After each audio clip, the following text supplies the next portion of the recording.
Hey there, and welcome to this explainer, where we're going to unpack exactly how two ancient philosophies provide the ultimate blueprints for surviving our seriously chaotic daily lives. I mean, whether you're stuck in rush hour traffic or literally drowning in an endless sea of emails, if you've ever felt completely overwhelmed by your own mind, well, you are absolutely in the right place. So, how do you quiet a mind that just never stops?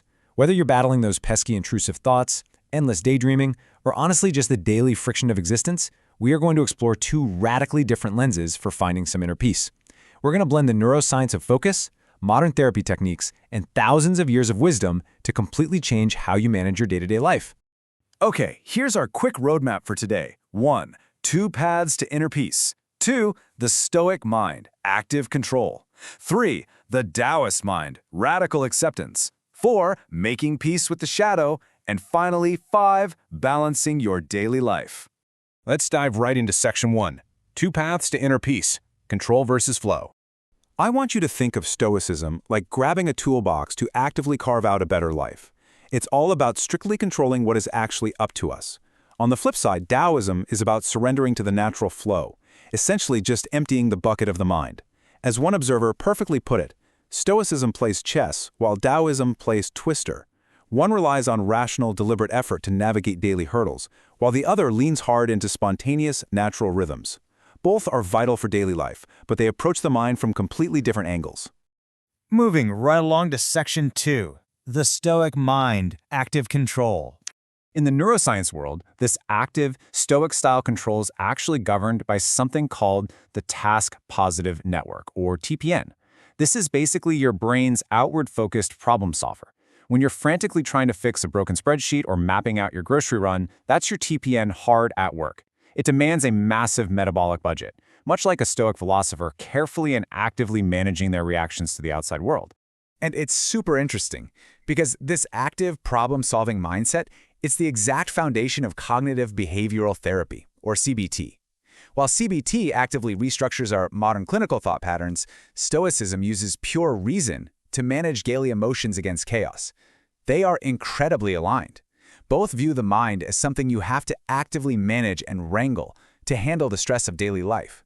So how do we actually put this Stoic toolbox to work right now? Well, try journaling. First, you just acknowledge the chaotic mind chatter. Second, physically write those thoughts down to gain some mental space and drain their emotional charge. Third, pause and ask yourself, what underlying need am I actually feeling right now? And fourth, start noticing those behavioral patterns.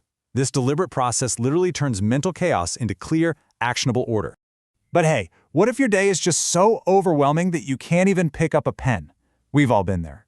When your mind spirals out of control, we can actively intervene using the 5-4-3-2-1 physical grounding technique.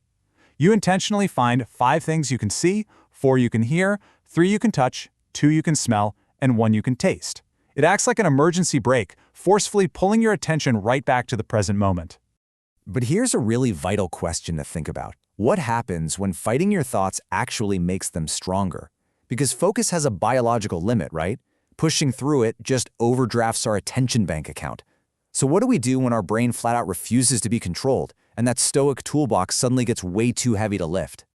Which brings us to Section 3, the Taoist mind, radical acceptance. Okay, so when our active focus finally shuts off, a different system, the default mode network, or DMN, takes the wheel. This is the brain's natural wandering state. And amazingly, it consumes 20% of your body's energy just to process emotions and run complex social simulations. That's massive. This proves that mind wandering isn't some flaw. It's an essential evolutionary feature. And it perfectly mirrors the Taoist concept of letting things flow without forcing them. So, what is your wandering mind actually doing while you're staring blankly out the window during a meeting? Your default mode network is performing massive cognitive heavy lifting behind the scenes. It's building your sense of self, imagining future scenarios, updating your narrative identity, and even rehearsing complex social dynamics.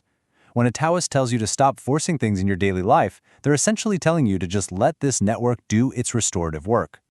This all connects directly to how we handle those inevitable bad days. Dr. Russ Harris calls this the struggle switch. When difficult emotions hit, say massive anxiety right before a big presentation, our first instinct is to fight them. But resisting emotional pain is exactly like struggling in quicksand. It just pulls you under faster and adds layers of unnecessary shame. We have to avoid flipping that struggle switch and recognize these feelings as temporary visitors.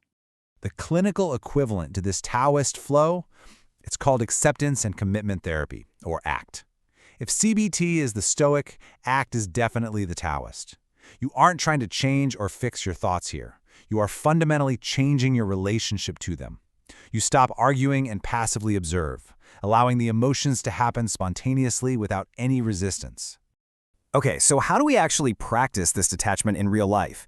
When a frustrating or frightening thought pops up, first, label it. I'm having the thought that I might fail. Second, visualize that thought as a leaf on a stream just gently floating past you. Third, don't seek reassurance or argue with it.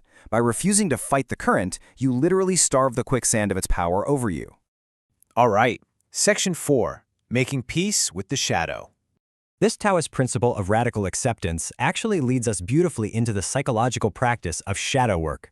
Your inner shadow contains hidden traits that will secretly control your relationships and behaviors in daily life if they are left completely unacknowledged in the dark. So, what exactly is hiding in that dark? Usually, it's the tough stuff: unprocessed anger, deep-rooted insecurities, suppressed desires, or the raw fear of vulnerability. By dragging these uncomfortable elements out into the light and observing them with true compassion, rather than stoic judgment, we actually reclaim our authenticity and emotional stability in our daily interactions. And finally, we have Section 5, Balancing Your Daily Life. Here's the bottom line. A truly healthy functioning mind absolutely demands both of these approaches. On one hand, you definitely need stoic discipline, the focus to do the hard work, rationally restructure your logic, and set strict boundaries. But on the other hand, you desperately need Taoist grace, the permission to let your mind wander, accept your inner shadows, and stop fighting your own thoughts. You need the toolbox for sure, but you also have to know when to put it down and just let the bucket flow.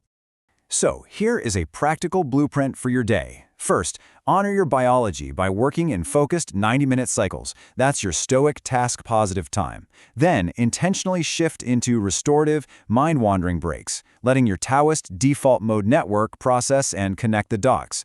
Finally, try to contain your rumination to a designated worry time and lower your overall baseline anxiety with non-negotiable habits like good sleep and exercise. I'm going to leave you with this final thought to carry into your routine today. Which approach does your mind desperately need right now to actually find peace? Will you spend today carving your life with a toolbox or letting it flow through an empty bucket? Take a moment to really reflect on that. Thanks so much for exploring these ideas with me on this explainer, and I hope you use these tools to master the chaos of your daily life. Catch you next time. I don't support generic spiritual tools online, but after years analyzing this space for the Law of Attraction Manifestation and Angel Numbers channel, I focus only on concepts that feel thoughtful instead of hype-driven. If you've ever wanted a highly intellectual perspective on your numbers, life path, and recurring themes, let's look at the math. Head over to my profile page or description to launch your free personalized experience today. That's all for today, beautiful souls. Like, share, comment, subscribe, and follow for more angel number insights, spiritual mindset upgrades, and manifestation wisdom. Thanks for supporting and watching. Have a great day.